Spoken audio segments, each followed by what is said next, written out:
A quick walk trip to Cotonou. Here's how we went. This was an impromptu trip, and we basically made all the arrangements in less than 2 days. First off, I drove to the mart to get toiletries and snack for the road. I mean, who goes on a road trip without having anything to munch on? Definitely not me. Most of the boxes were packed the day before, so I just sorted out a few last minute things before our driver arrived. And we're ready to go. We picked up my colleague who was working with me on this trip. It was a very hectic morning for her, and she had a little culture shock when she was asked to wear a seatbelt in the back seat. We laughed it off and complied.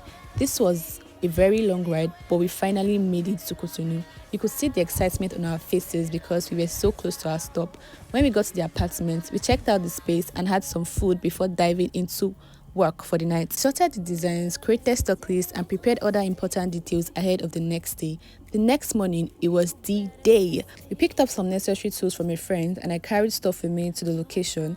Once we got there, we checked out the space, and I couldn't help but admire the work of art because why not? It was time to work, and we honestly didn't expect people to start coming in so early.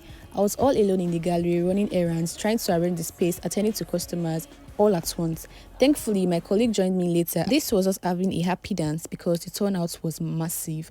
I'm so glad the brand decided to do this pop-up in Cotonou. Later that night, we went in search of dinner. We stopped at a restaurant, but let me tell you, it was a struggle communicating because I don't speak French.